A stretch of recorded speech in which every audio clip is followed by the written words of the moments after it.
Fertility rate and the 2.1 replacement threshold. Fertility rate refers to the average number of children a woman is expected to have over her lifetime. The replacement rate is typically 2.1 children per woman. This is the level required to keep a population stable, assuming no significant migration. The 0.1 extra accounts for infant mortality and infertility. Why 2.1 matters? If a country's fertility rate stays at 2.1, its population remains relatively stable over time. If the fertility rate is above 2.1, the population grows, unless offset by high death rates. If it is below 2.1, the population shrinks over time, unless compensated by immigration. Consequences of falling below 2.1. A sub-replacement fertility rate below 2.1 triggers a slow but accelerating population decline, with devastating economic and social consequences. 1. Aging population and workforce shrinkage.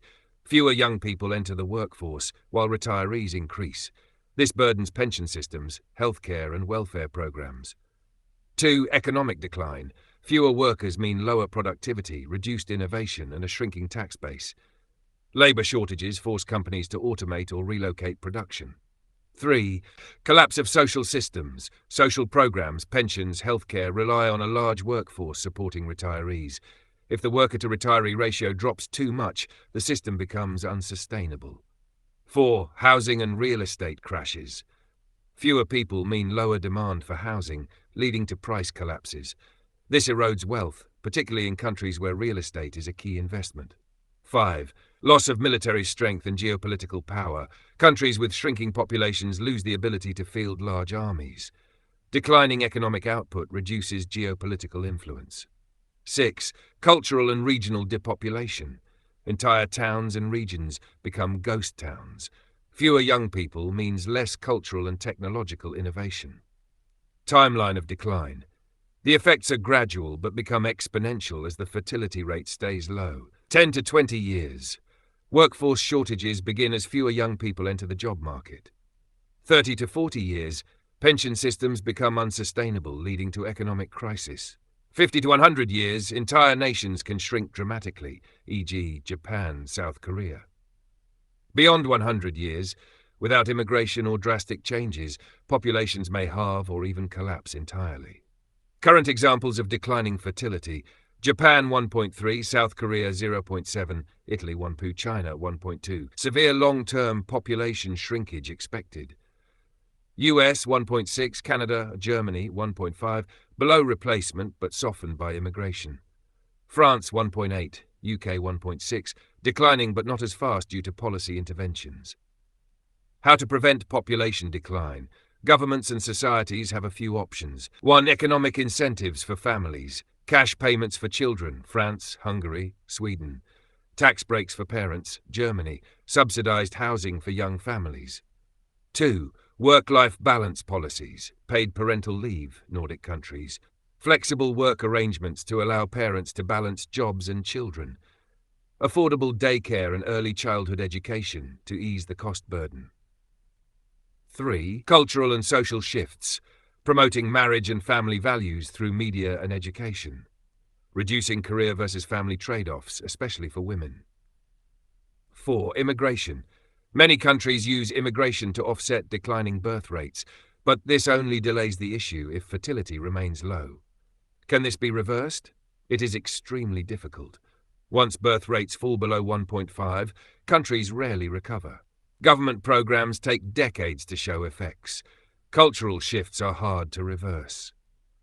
Fertility rates below 2.1 create a slow-motion demographic crisis that is economically, socially, and geopolitically devastating over the long term. The best solutions involve economic incentives, social policies, and cultural shifts to make family life more sustainable. Without intervention, many modern nations face long-term population decline and possible collapse.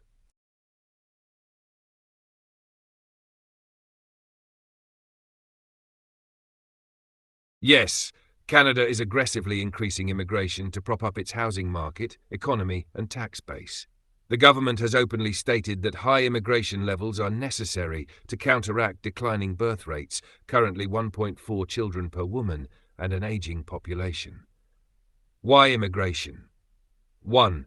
Sustaining housing demand. Canada's housing market is heavily tied to economic growth. Without immigration, demand would shrink, leading to a price collapse. More immigrants equals more buyers-renters, housing prices stay inflated. 2. Propping up economic growth. GDP growth is partly driven by population growth. Without new workers, productivity stagnates.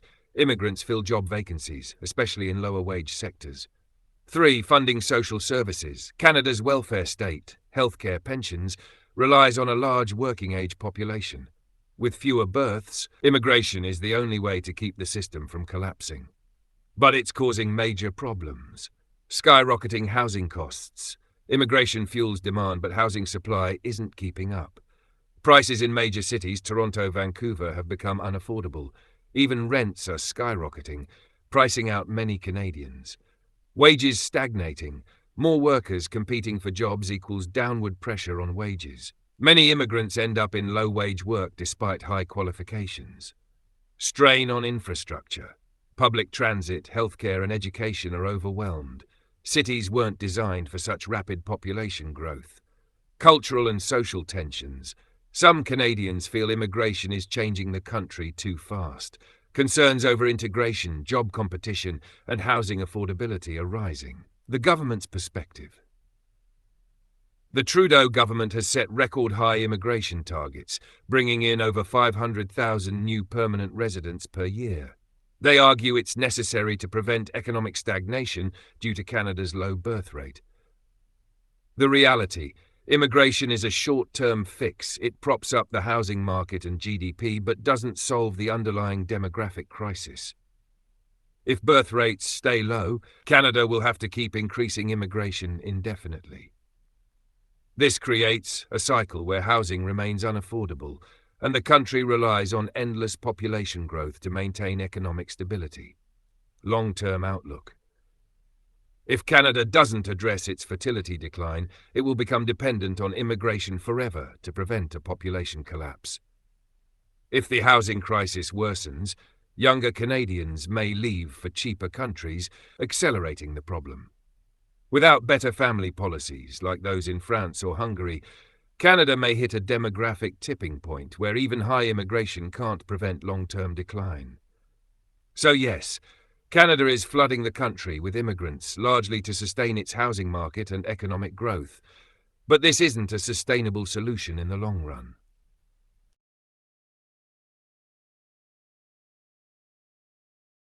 Unchecked immigration, especially when used as a short-term economic fix, can lead to severe unintended consequences that governments often fail to anticipate or acknowledge. Here are some of the biggest long-term issues. 1. Housing market distortions. Artificial demand. Immigration drives up housing prices by increasing demand without a corresponding increase in supply. This makes homeownership unaffordable for natives. Investor frenzy. Foreign and domestic investors speculate on housing, worsening the crisis. Rent inflation. Cities experience skyrocketing rents, pricing out low-income residents. Example: Canada's housing crisis is now one of the worst in the developed world, largely fueled by high immigration levels. 2. Wage suppression and job market disruptions. More workers equals lower wages. An influx of labour drives wages down, especially in lower-skilled jobs. Professional overcrowding. Even in skilled fields, too many applicants compete for limited positions, devaluing degrees. Mismatch of skills.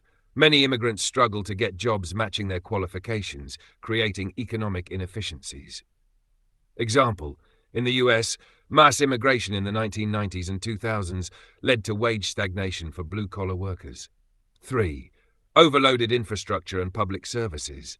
Healthcare strain. More people require medical services, but funding and staffing don't scale fast enough. Longer wait times and shortages follow. Traffic and transit overload. Cities become more congested and public transit becomes overcrowded. School overcapacity. Rapid population growth strains education systems, reducing the quality of education. Example: the UK's National Health Service (NHS) is collapsing under an increasing population despite hiring more healthcare workers. 4. Cultural fragmentation and social tensions. Erosion of national identity. Rapid demographic shifts can create a sense of displacement among native citizens. Parallel societies. When integration fails, ethnic enclaves form, reducing social cohesion. Rise in populism and backlash. Natives who feel economically or culturally threatened often turn to populist political movements. Example: France has struggled with social unrest due to poorly integrated migrant communities. 5. Political instability and policy gridlock. Voter polarization. Immigration becomes a divisive issue, leading to political deadlock. Ethnic voting blocs. Political parties begin pandering to immigrant groups for votes, leading to policies that favor certain demographics. Erosion of social trust. High immigration without integration reduces trust between different groups, weakening national unity. Example: Sweden, once known for stability, now faces increasing crime and political shifts due to immigration tensions. 6. Crime and security concerns. Organized crime influx. Criminal networks exploit immigration channels to expand their operations, human trafficking, drug smuggling. Cultural clashes and violence. Rapid demographic changes can increase racial or ethnic tensions, leading to unrest. Terrorism risks. Poorly vetted immigration policies can allow extremist ideologies to take root. Example: Germany's open-door refugee policy in 2015 saw a spike in organized crime and security challenges. 7. Economic dependency on immigration. Ponzi scheme effect.